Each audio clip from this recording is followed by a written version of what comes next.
उत्तराखंड में प्राथमिक शिक्षक भर्ती काउंसलिंग को लेकर के विज्ञप्ति जारी की गई है। इसमें चंपावत जिले की विज्ञप्ति जारी की गई है। तो इसमें 2020-21 वाले अभ्यर्थियों की नियुक्ति के लिए ऑफिशियल वेबसाइट पर रिजल्ट जो है वो जारी कर दिया गया है। और इसके लिए जो काउंसलिंग है वो दिनांक 22/11/2021 को विज्ञान का, और जो आर्ट्स वाले हैं यानी विज्ञानेतर वाले हैं उनका 23/11/2021 को कार्यालय मुख्य शिक्षा अधिकारी चंपावत के सभागार में प्रातः 11 बजे निर्धारित किया गया है। सहायक अध्यापक के पद पर चयनित अभ्यर्थी को काउंसलिंग में प्रतिभाग किया जाना है। इनकी सूची विभागीय वेबसाइट school.education.uk.gov पर उपलब्ध करा दी है।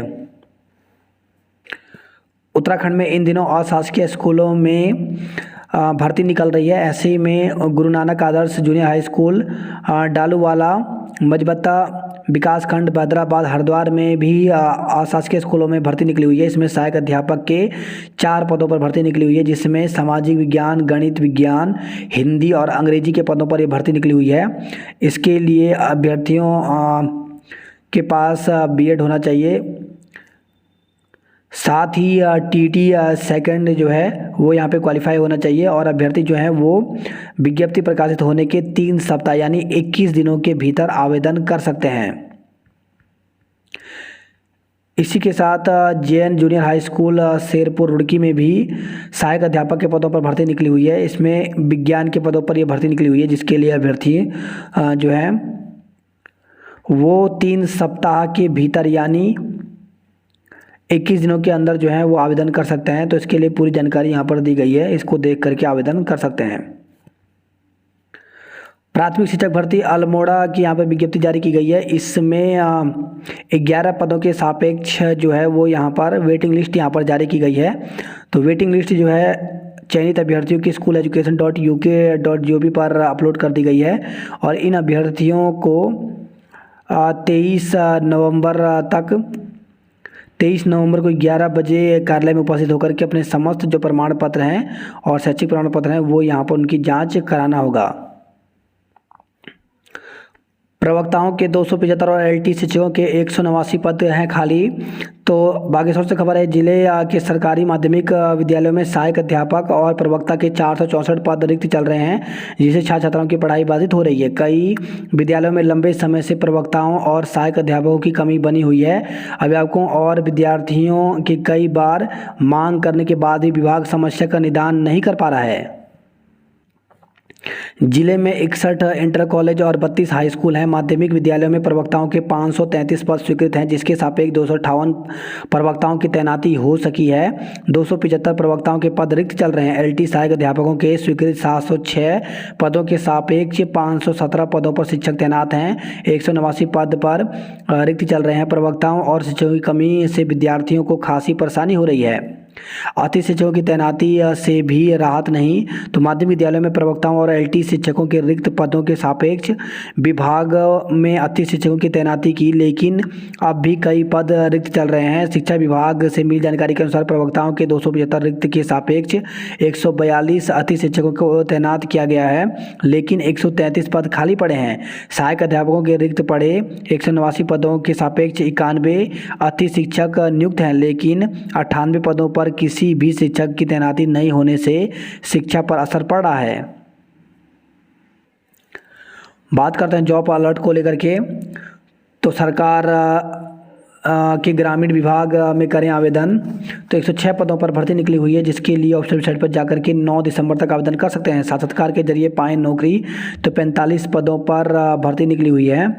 इसके लिए आयु जो है वो 18 से 42 वर्ष रखी गई है।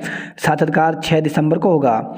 बैंक में अधिकारी बनने का मौका। तो आईबीपीएस में 1828 पदों पर भर्ती निकली हुई है। इसके लिए ऑफिशियल वेबसाइट पर जाकर के 23 नवंबर तक आवेदन कर सकते हैं। केंद्रीय अनुसंधान प्रयोगशाला में कई पद रिक्त। तो 10 पदों पर भर्ती निकली हुई है, जिसके लिए 8 दिसंबर तक आवेदन कर सकते हैं। बीएड बीपीएड प्रवेश परीक्षा परिणाम घोषित। तो एचएनबी गढ़वाल केंद्रीय विश्वविद्यालय ने बीएड बीपीएड प्रवेश परीक्षा 2021 का परिणाम घोषित कर दिया है। फॉरेस्ट गार्ड भर्ती में 47 पदों पर अभी पेंच। तो उत्तराखंड अधीन सेवा चयन आयोग ने 4 साल से चल रही फॉरेस्ट गार्ड भर्ती में 999 चयनित अभ्यर्थियों की पहली लिस्ट वन विभाग को भेज दी। 121 चयनित अभ्यर्थियों को अब भी वेरिफिकेशन प्रक्रिया चल रही है। दूसरी तरफ नकल के आरोपित 47 अभ्यर्थियों का प्रकरण कोर्ट में लंबित होने के कारण आयोग ने फिलहाल इन पदों पर रोक लगा दी है। फॉरेस्ट गार्ड भर्ती प्रक्रिया अक्टूबर 2017 में शुरू हुई थी। नकल के आरोप के चलते 2 बार लिखित परीक्षा आयोजित की गई। आखिरकार आयोग ने अब चयनित अभ्यर्थियों की पहली लिस्ट वन विभाग को भेज दी। दूसरी तरफ नकल के आरोपी 47 अभ्यर्थियों का मामला कोर्ट में लंबित होने के कारण आयोग ने इन पदों पर फिलहाल किसी को नियुक्ति नहीं दी है। आयोग के सचिव संतोष बड़ोनी के मुताबिक लिखित परीक्षा में सफल 47 अभ्यर्थियों के नाम पुलिस जांच के सामने आए हैं, इसलिए इन युवाओं को फिलहाल नियुक्ति नहीं दी गई। इस प्रकरण में कोर्ट का फैसला आने के बाद ही अंतिम निर्णय लिया जाएगा। 121 आवेदकों की लिस्ट जल्द जारी करने की मांग। तो देवभूमि बेरोजगार मंच ने बुधवार को आयोग पहुंचकर चयनित 121 अन्य अभ्यर्थियों की लिस्ट भी प्राथमिकता के आधार पर वन विभाग को देने की मांग की है। भर्ती प्रक्रिया में शामिल नहीं करने पर निदेशक तलब। तो हाईकोर्ट ने डिप्लोमा इन एलिमेंट्री एजुकेशन व बीएड के साथ 6 माह का ब्रिज कोर्स कर चुके अभ्यर्थियों को प्राथमिक शिक्षक भर्ती या प्रक्रिया में शामिल किए जाने को लेकर के दायर जनहित याचिका पर सुनवाई की। कोर्ट ने national council of teachers education के क्षेत्रीय निदेशक देहरादून को 6 दिसंबर को व्यक्तिगत रूप से कोर्ट में पेश होने के निर्देश दिए हैं। मामले की सुनवाई मुख्य न्यायाधीश न्यायमूर्ति RS चौहान व न्यायमूर्ति आलोक कुमार वर्मा की खंडपीठ में हुई।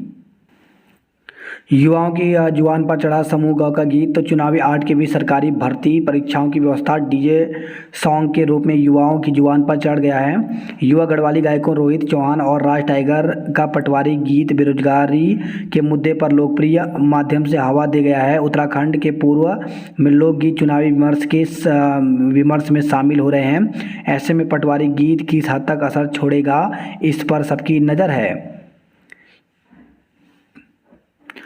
क्या है इस गीत में? तो गीत में 2 दोस्त अपनी प्रेमिका को इस वादे के साथ शादी का इंतजार करने को कह रहे हैं कि अब समूह ग की भर्ती आ गई है, वो पटवारी बनने ही वाला है। इस बीच गीत आवेदन तैयारी फिजिकल की प्रक्रिया की बयां करता है, लेकिन अंत में एक खबर युवाओं का दिल तोड़ जाती है कि पटवारी भर्ती फिर अटक गई है।